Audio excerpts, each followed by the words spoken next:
Okay, we'll get started here in just a few seconds. We'll get some of the other stragglers are coming on, but we're approaching a quorum here, so we'll go ahead and get started.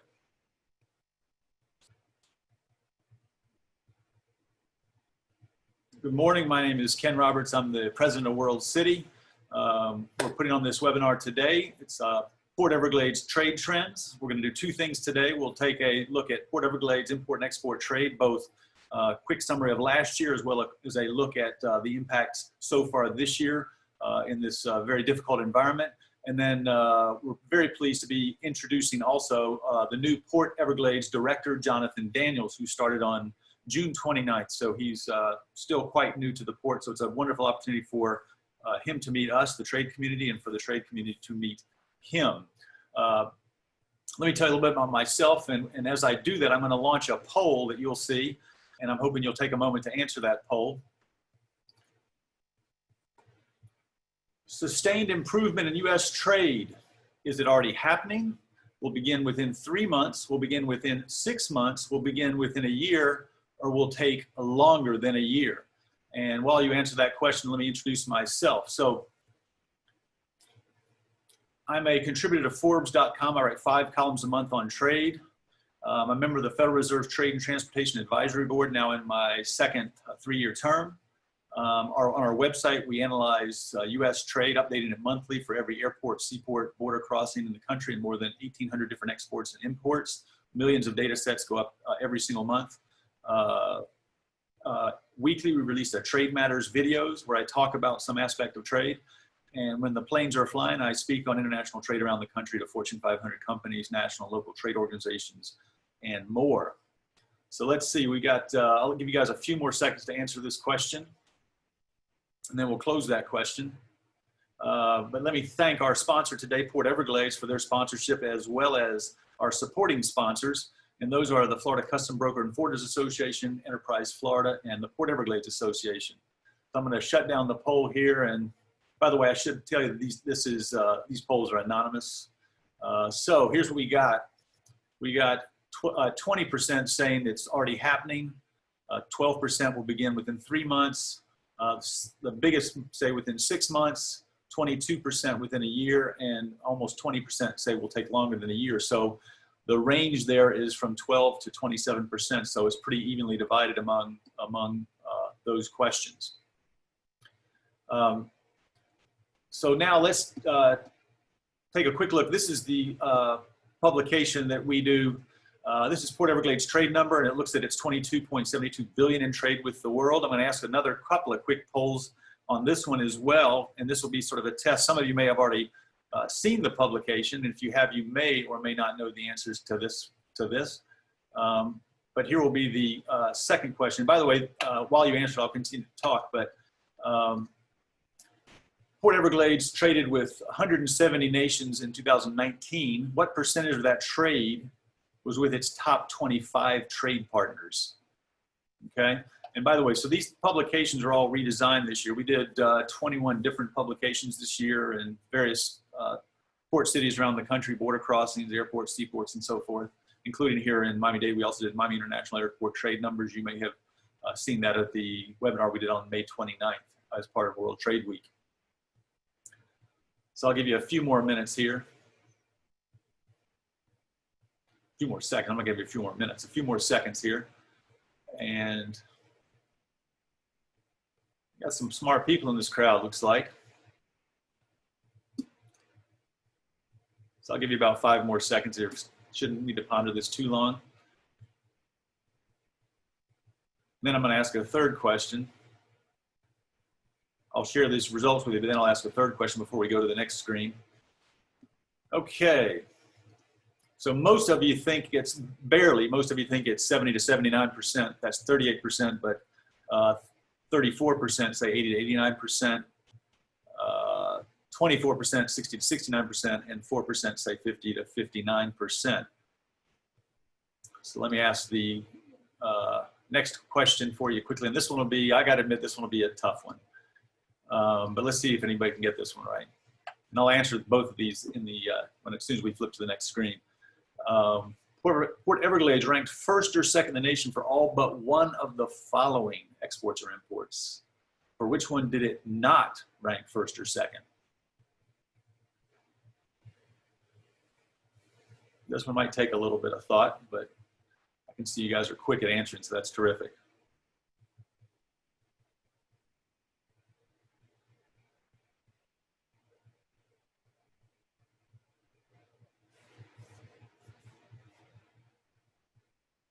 So as I said, these publications are all completely redesigned this year. You can download them at ustradenumbers.com. We did this version, Port Everglades trade numbers, in both English and Spanish. We also have one, as I said, for Miami International Airport. We have quite a number in Texas. We have one for US trade numbers. We have them for in California and Texas and so forth.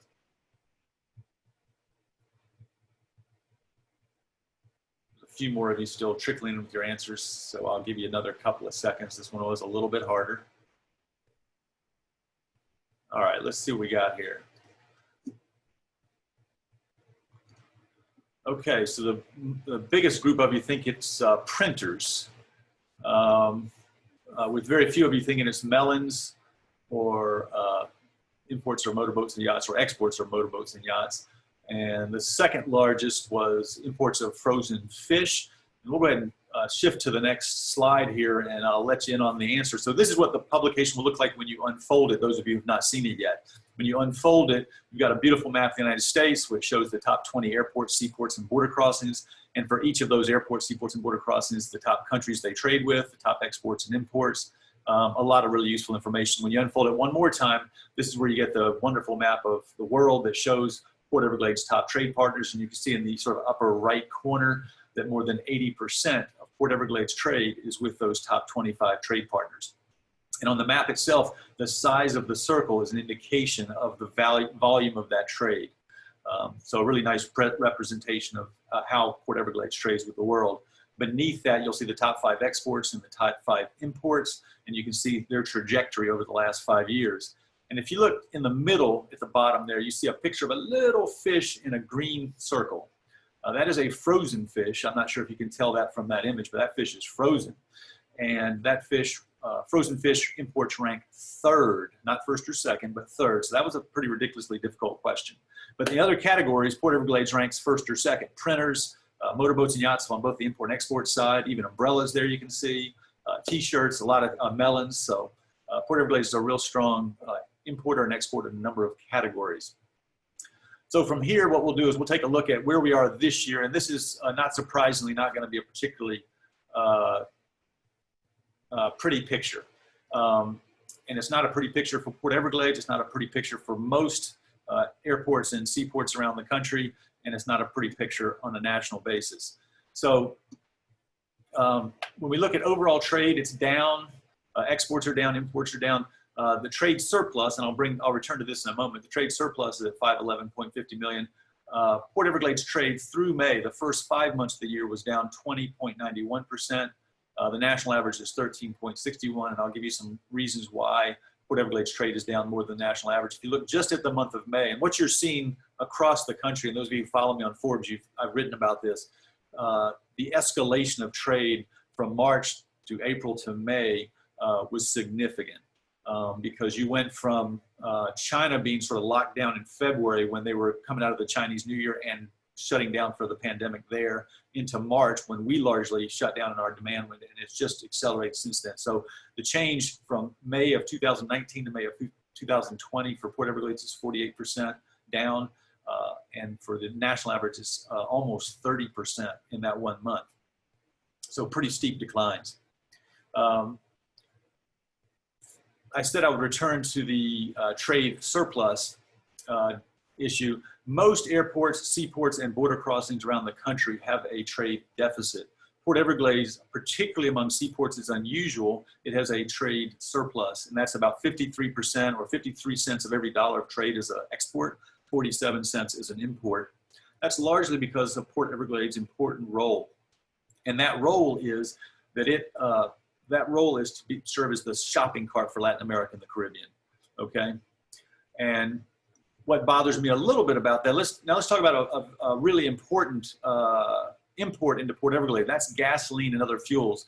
As you can see in the, that's a screenshot of our website, ustradenumbers.com. If you haven't been there, this is what it looks like, and this is the Port Everglades page. And here's the imports. 11% of the value of all imports into Port Everglades last year were gasoline and other fuels. That's largely gasoline, jet fuel, and diesel fuel, right? If we look for now for the year to date, that percent shifts to 9.8%. Okay, down a little bit, but not significantly. Now, if we go to the month of May, we're going to need a little help here. Where's Waldo? We need Where's Waldo to help us. And if you look hard in the middle, third column and about the middle, that's where you're going to see it's dropped down to 2.2%. So what's going on there? There's a couple of factors. Factor one, as we all know, is price and demand have fallen. We're driving our cars less. We're not getting on planes. So the demand for fuel has shifted. But the other factor, and it's an important factor, and those of you who followed this closely over the years have seen this, Port Everglades, first of all, if you get into a car on a plane in South Florida, almost certainly that fuel came through Port Everglades. So what has happened over the last handful of years as Venezuela's economy has continued to deteriorate and its oil industry has collapsed, Port Everglades, like a lot of other places, have had to look for other sources of gasoline. And over the years, that's come from South Korea, it's come from India, but increasingly, it's come from the United States. It's come from the Gulf Coast, and like the ports you see in the illustration there.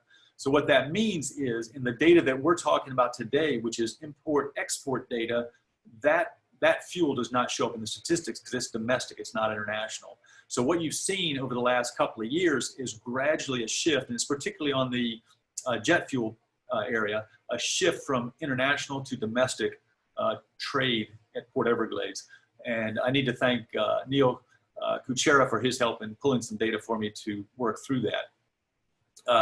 So now let's look at the top trade partners. One thing that I think we all have to be a little concerned about is the spread of the coronavirus pandemic into Latin America and the Caribbean. Certainly we know Brazil is having big problems. Chile's having problems, Peru's having problems. It continues to spread, and it's certainly not under control in the United States either. So here's Port Everglades' top 5 trade partners: the Dominican Republic, Chile, Brazil, Honduras, and Costa Rica. There's quite a variety in the decrease, but Costa Rica is performing the best among the top 5, down only 4.52%. Honduras down 34.39%. That's the biggest decrease. And as you can see, there are no green arrows here. There's no exports or imports. Overall trade up year to date for Latin America. So it's a tough year. Honduras, by the way, finished 2019 as the #1 trade partner for Port Everglades, slipping past Dominican Republic, but Dominican Republic has sort of overtaken that as Honduras trade has fallen so significantly. Let's look at some of the exports and see what's going on. Here are the top 5 exports by value. And by the way, I'm largely, almost exclusively talking about value today, if you're curious. So exports are down about 20.49% year to date. Passenger vehicles are down only 3.63%. This has become a big export out of Port Everglades in recent years, and a lot of that is going to be cars coming off lease and used cars going to the Caribbean. Motorboats and yachts, which, as you remember, is where Port Everglades leads the nation both on the export and import side, down about 11%. That trade was up significantly earlier in the year, so some of that's going to be a factor there. Printers way off, down 56%. Motor vehicle parts down 20%, and computers off 25%. So the one that was really has a performing most poorly is the printer category. Let's take a look at the. I'm going to get to these questions. I'm seeing the questions coming in, and I'll get to those questions a little bit later. On the import side, we've already talked about gasoline, so there's not a big surprise there. T-shirts and tank tops are down 44.77%. That will tie into the Honduras story, and we'll touch on that in a minute. Motorboats and yachts down about the same on the import side as they are on the export side. Medical instruments are up significantly, and that is largely due to a lot of needles coming from Dominican Republic. That's become a big, Port Everglades has become a big conduit for those imports entering the United States from Dominican Republic in the last couple of years. So there you have a look at at those. So on the questions, I'm going to answer the questions at the end, if that works for everybody. And what I would suggest is you ask your questions as you have them, and you should see your ability to ask questions probably on the right side of your screen somewhere, so you can pop your questions in there, and that will work just fine. So what we'll do next is we'll introduce Jonathan Daniels. And before we do that, I'm gonna have a couple of polling questions as well while I read his bio to you, and hopefully these will be sort of fun questions. Let me see what we got here. Okay, so we'll have a little fun here. So with Jonathan Daniels, while I read his bio, I want you to answer this question here. So Jonathan was the executive, before coming to Port Everglades, was the executive director at the Port of Gulfport, Mississippi from 2013 to 2020. He came down south from New York, where he was the executive director of the Port of Oswego there. Before that, again, he was down south in Greater Baton Rouge, where he was the managing director of the port there. And before that, he was back up north, where he was the port director at Eastport Port Authority there. He serves on the American Association of Port Authorities Board of Directors in the National Defense Committee. He was appointed by the governor of Mississippi to the Mississippi Military Defense Task Force and Ocean Task Force. And one thing that we don't have here that's important, he has 3 children in Florida. So I don't know if he let Port Everglades know that during the negotiations or waited until after that to tell, but that was certainly a factor why Port Everglades would certainly be, in Florida in general, would be so attractive to him. So let's see what you think about ice cream or cookies. Fairly evenly split, but I guess most of you think he's going to be an ice cream guy. By 63%, or almost 2/3 think that. Let me ask one more quick question of you here, and I'll get back to Jonathan and ask him which of those two. Stop sharing. Let's get the next question up here for you. Whoops, that's the wrong question. Let me get to it, sorry. All right, here we go. Music. Let's see if we know what kind of music. Which type of music do you listen most often? I should have said, does Jonathan listen most often? I hope you're answering that question correctly. Do you think he likes rock, classical, jazz, country, or something else? I'll give you just a minute to roll on that. And remember, these answers are anonymous. Yeah.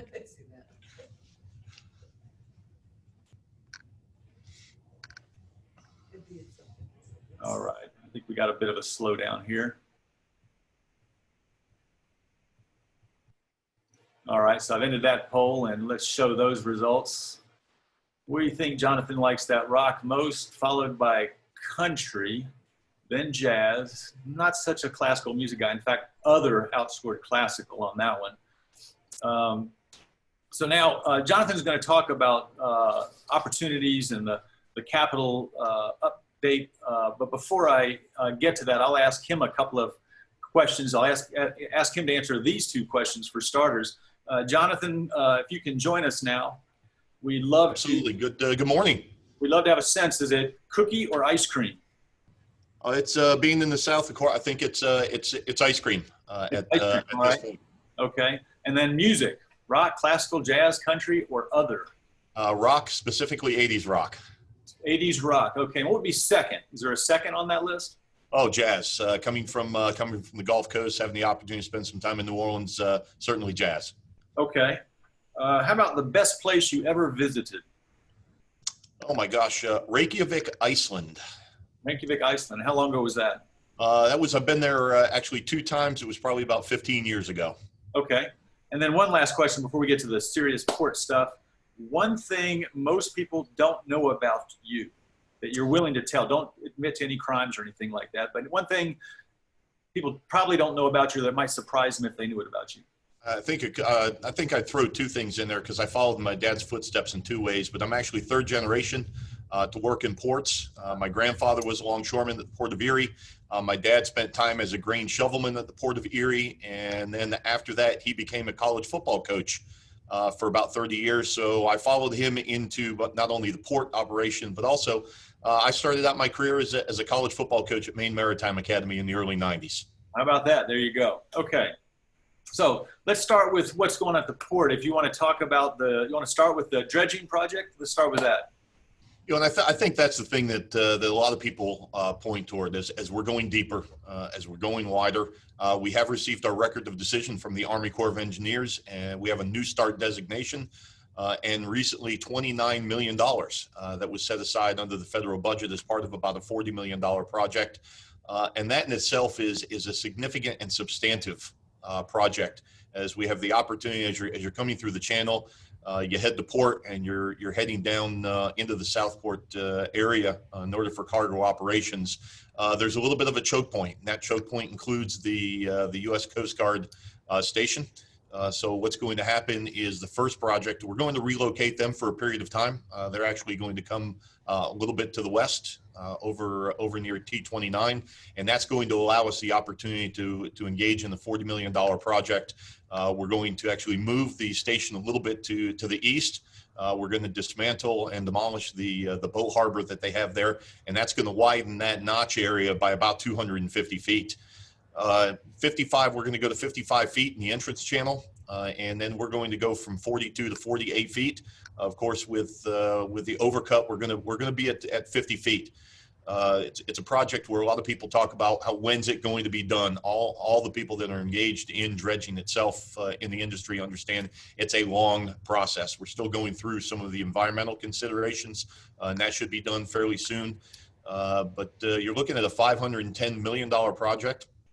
That has increased during the last year, and I think the significant increase was primarily due to the environmental conditions that the port will be facing during this very delicate and sensitive process. We all know that dredging itself is a very difficult process. The scope and magnitude of what we have to do, our mitigation program will be extremely substantive, but that's something that we're certainly willing to do. And we've learned from some of the issues that have occurred recently in South Florida with dredging to make sure that we're able to take those best management practices and move this project forward sensitively, but at the same time, getting down to business and getting ourselves to 48 feet. Okay. And then the South Point turning notch plays into this. And I think you told me one thing most of us know, and a lot of us know, is even though a lot of ports are not at sufficient depth yet, some of the bigger ships are already starting to come in. They're just not coming in fully loaded, so they don't need as much draft. Right. But that doesn't mean they don't create problems because of their size.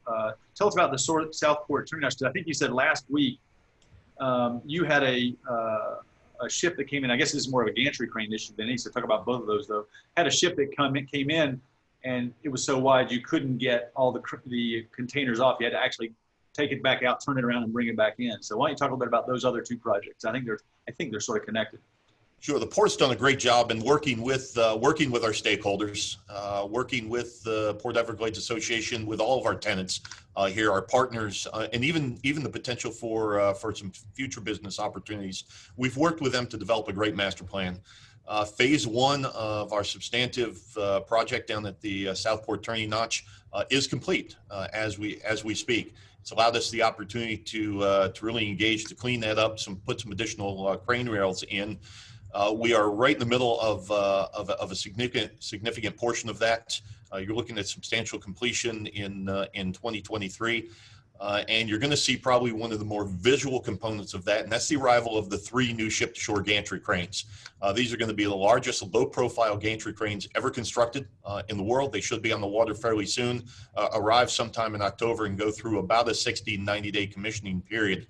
That's going to allow us the opportunity to go from 16 wide to 22 wide. And Ken, as you mentioned, just within the last week or so, we had a vessel that was 17 wide. And unfortunately, you can't override those systems. It's just not a safe situation. So they actually had to go and during the operation, they had to cease that operation, take it out into the turning basin, flip that vessel, and then bring her back in to be able to complete that operation. It's an efficiency issue, it's a cost issue, and it's something that we just can't afford to do. And our long range plan really takes that into consideration. The turning notch itself. Again, we're going to expand at about 2,400 additional linear feet of berthing space, 5 additional berths at the port. And when you throw in the fact that we're going to increase the efficiency by bringing in the new cranes, also give us new berth space, we are really preparing for the return of our commercial traffic. We're a little bit fortunate right now, Ken. I think we talked about this, and a lot of people say they're kind of in every type of catastrophe, you have to look for the opportunity, and I think we've done that. We are accelerating the pace of our construction. We're paying a little bit more money, bringing some additional equipment in that allows us the opportunity to be able to dredge out and get the material, that hard material out, and be able to remove it and get it off site. It's allowing us the opportunity just within that by bringing in some additional excavators and equipment to accelerate by another 2 months.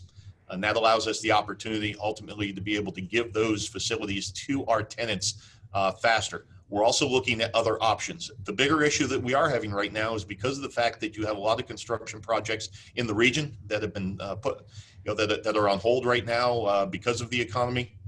We're not able to get rid of that dirt and that material quickly enough. So there's large piles down there. We do have a plan to be able to do that, but it's not something that we necessarily anticipated when we looked at accelerating. It's an exciting time for us. There's going to be a little bit of shifting around. Again, our tenants have been absolutely fantastic. They've been putting up with us during this construction process. And while we've seen a bit of a decrease in cargo, it's actually been to a benefit because it has allowed us the opportunity to do some of the construction at a pace that allows us the opportunity not to impact our customers as much as if we had full terminals at this time. Yeah, I think that's true. So, and you have some experience in working in difficult environments. When you started at Gulfport, that was just 2 years after Katrina. That would have certainly been a difficult environment as well, I would imagine. It was. I was fortunate enough to come in after the lawsuits. But at the same time, I came into a situation where the program and the project being federally funded was out of compliance at that time. So we worked with the state, we worked with the federal government, got ourselves back into compliance. And a lot of people felt that the project never would happen, that it was a facility that could not compete in many respects. And I think I'd like to be able to look at it now and say that we proved them wrong. We completed the project in under 5 years, about $570 million in construction projects, new gantry cranes, new rail capacity, and allowed us the opportunity as well to get into some significant diversification.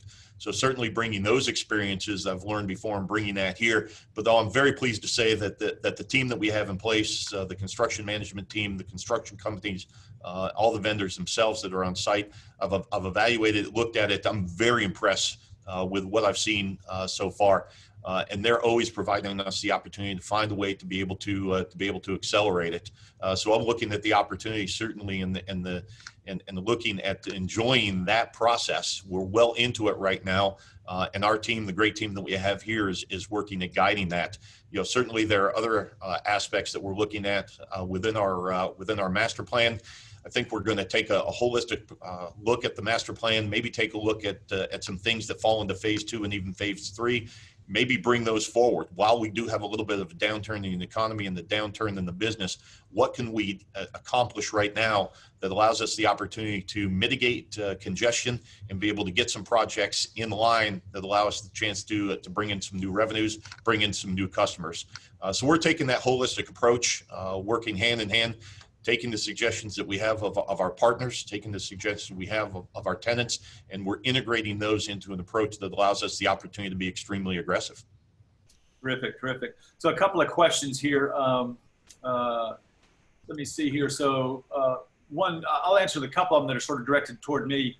It was about Honduras, why Honduras' trade is down so much.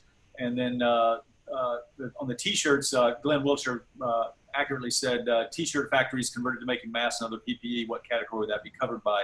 I'll have to get back to you on that. That's probably, I have to find that in the data because it's something I haven't paid attention to historically. I'd have to find that for you, but I'll try to get that to you. And I think Honduras is down largely because, and you'll see it on Port Everglades exports a lot of cotton to Honduras and to Central America, and that is down also. So I think it's just a matter of you're seeing demand. You're seeing two things. You're seeing demand drop, and you're seeing the work. Some of the work has been shifted, and the third thing I guess you're seeing is harder to get that work done with the coronavirus already in place and affecting ability for people to get work done. And remember, if you have questions, go ahead and put them in the queue here. Here's one. What is Port Everglades? And I realize you're new to the port, Jonathan, but the question is, what is Port Everglades doing to attract fresh flowers from Colombia? And because you're new, I'll give you a little bit of background. About 90% of all the fresh cut flowers that enter the United States enter in South Florida, largely at MIA. Although the seaports are now trying to get some of that business as well, because it's a less expensive way to get the flowers in, and there's newer technologies that I think are making that a little bit more feasible. So that's the question. Sure. Is Port Everglades in that space? I think the fact that we are so strong in perishables, it would be a natural progression for us to get into. But I think what's more exciting is the opportunity to bring in some additional partners. We're working with a group right now that's looking at bringing in an irradiation facility that allows us the opportunity to be able to move that material through the irradiation facility, and that does one of two things. Certainly the treatment to make sure that there are no bugs or anything on those perishables as they come in, but also secondly, especially with the flowers, and you look at the rose market, you run that through the irradiation facility, and it actually lengthens the shelf life for those flowers and those cut flowers to be in your home and to be distributed. So I think what we're doing is we're looking at expanding capacity within our berths, expanding our cargo capabilities, but at the same time, I think there's a secondary treatment process, and we would work hand in hand with a partner. We've been working on that now for the last couple of years, and certainly hope to be able to consummate that and have that facility online, so that when construction is complete, that we have the X-ray and the irradiation facility that allows us the opportunity to provide an option to get away from the more expensive air freight opportunities that certainly can exist, and allow them the opportunity to take advantage of facilities like Port Everglades. So what we're doing is really, again, actively and aggressively looking at not only handling it, but how do we work with partners to be able to handle it effectively and be able to get it into market in a very fresh fashion.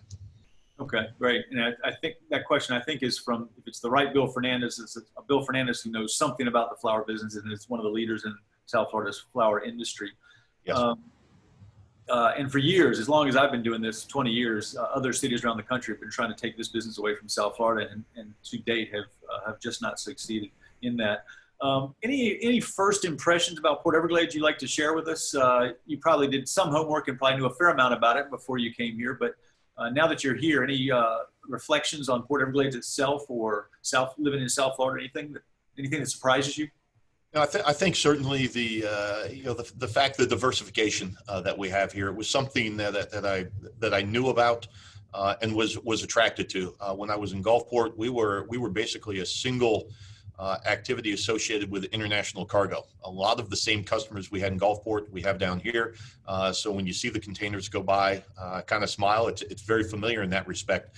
But I think more than anything, and I learn this every day, is the diversification that we have at the port.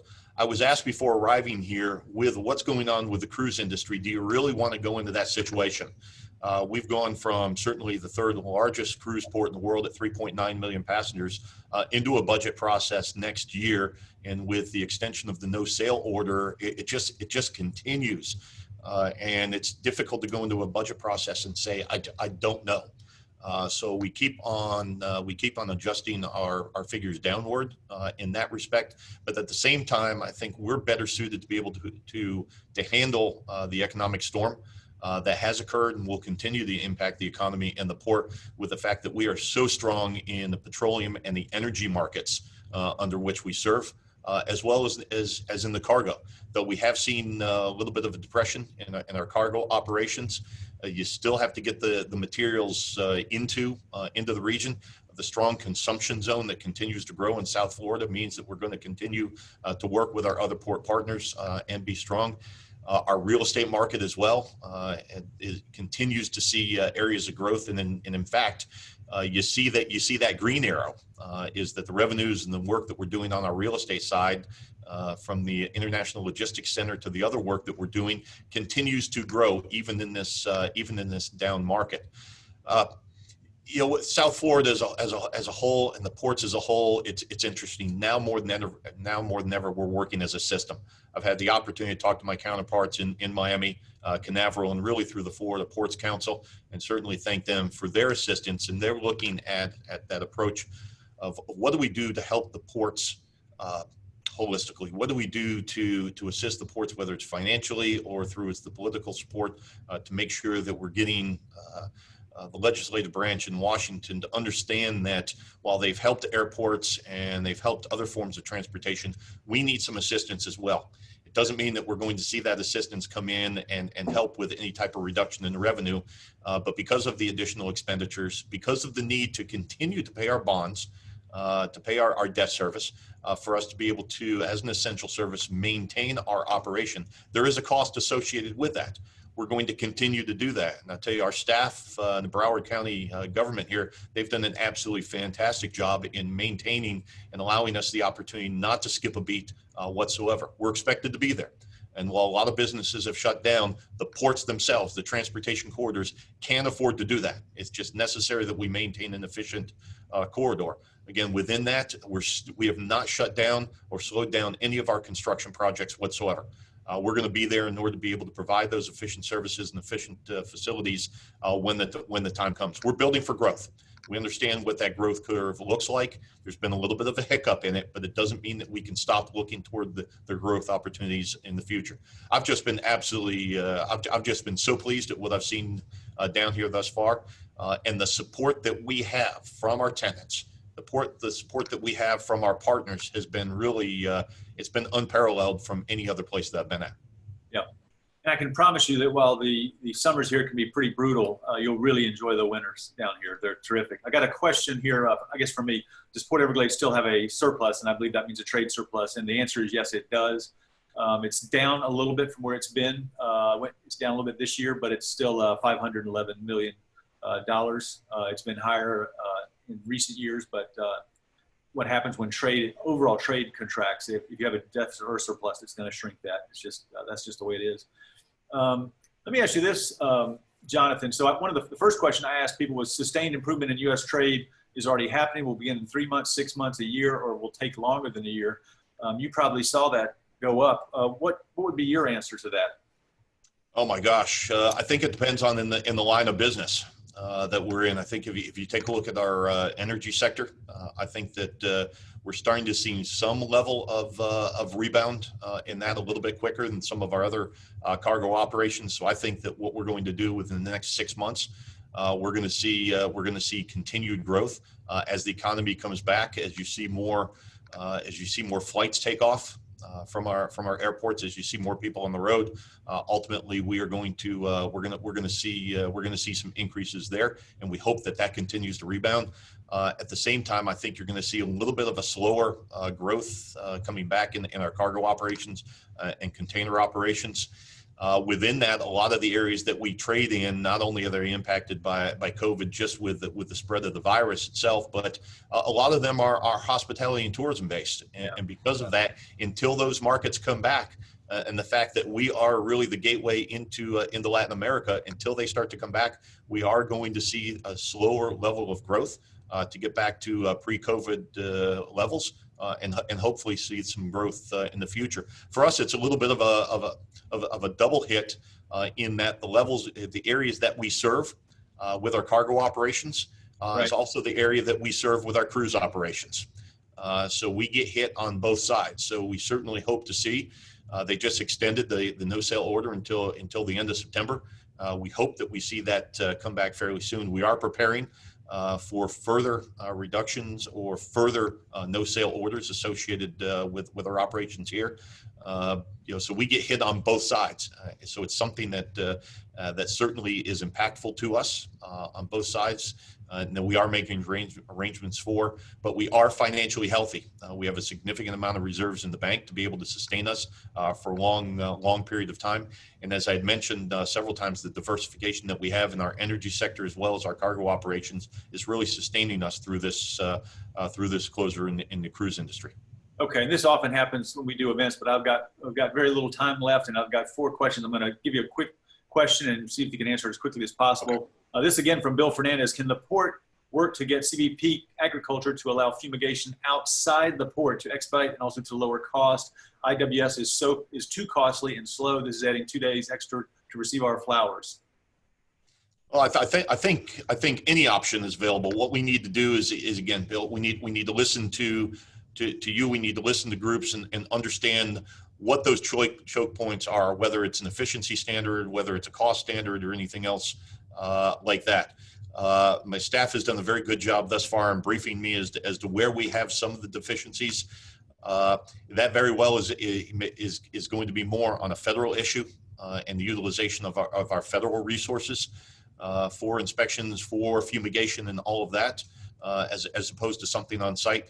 We will take notes on that, and we will take a look at it. And I'd welcome the opportunity to be able to talk to you personally and see what those issues are. So I have a good understanding of that, and we can try and move that program forward. Okay, here's another one. As you take a more holistic approach, can you envision a relationship between Port Everglades and FLL, Fort Lauderdale Hollywood International, developing over time to target and encourage trade, not just passengers? With one of the only places in America with a deep water seaport international airport e-commerce, perhaps with an Amazon Air. Mm-hmm. A lot of the our cargo here is handled by MIA, obviously less so at Port Everglades. So I guess this question, John Dom's asking, is there an opportunity there with the airport? I think so. We are linked right now. If you talk FLL and you talk PEV, most of the linkage really comes about when you look at the cruise. The amount of passengers that come through right now. So it would only make sense for us, for me to work with Mark Gale, the FLL director, and really look at options that would allow us the opportunity to, in a sense, we really need to take a look at the airport and the seaport operations as a single transportation network. We're integrated, and we form that transportation mesh. Within such close proximity, of course, you have the deep water seaport, you have the airport, and you have the facilities. We would need to ultimately know, and Mark would need to outline what he's going to need to be able to expand upon the primary activity associated with his passenger operations, and see what is necessary for expanding his cargo operations. I'm going to let him take a look at that, but I would be more than willing to be able to sit down with him, and I know we will at some point, bringing in some of the other economic development resources to see exactly what's available, what resources are necessary, so that we're essentially running this as one large transportation facility as opposed to separate entities. Okay, and then most of the people on the call today know this, but I'll mention it. Around the country at airports, most of the cargo moves in the belly of passenger planes. MIA is an exception to that rule, but so there's you don't need to have all cargo flights necessarily to do that. One question here from Gabriel Rodriguez. You mentioned Carnival in Miami. What do you think about working collaboratively with other South Florida ports and the Florida Ports Council about attracting business from other ports such as Georgia to the north and transshipment business from the Caribbean, i.e. working as a region or state versus port specific? I think you're seeing that more and more. My counterparts, I've had the opportunity to speak to many of the other port directors, and we always, the word that typically is used is system. How do we utilize our system? How do we utilize our ports as part of an overall system to be able to take a look and target other operations? Georgia has done an absolutely fantastic job. My counterpart there has done a great job. I think certainly one of the things that you can't build, you can build facilities, you can bring in cranes, you can't build geography. Where you are is where you are. So what we need to do is take a look at our ports as how we can more efficiently take a look at being competitive against the likes of Charleston, Virginia, Georgia, as well as you look at what's going on right now in Mobile. And we need to look at ways in which we can more effectively handle cargo. The one issue is that we're on the end of a peninsula, is that if we're looking, and we are primarily a consumption zone port, so we need to work hand in hand with FEC, with our intermodal facility that we have here. We have that in place, working with them, working with the connectivity of CSX and Norfolk Southern, and allow us the opportunity to get some of that discretionary cargo that finds a very, very strong home into some of those mid-Atlantic states. All right, two more quick ones real quickly. Are you implementing tech such as AI blockchain to the process to control and assure safety of all specific, especially with COVID? And the other one, this will tie in, so I can do it in one question. What investments in systems and processes are you making to manage COVID when the cruise lines resume sailing?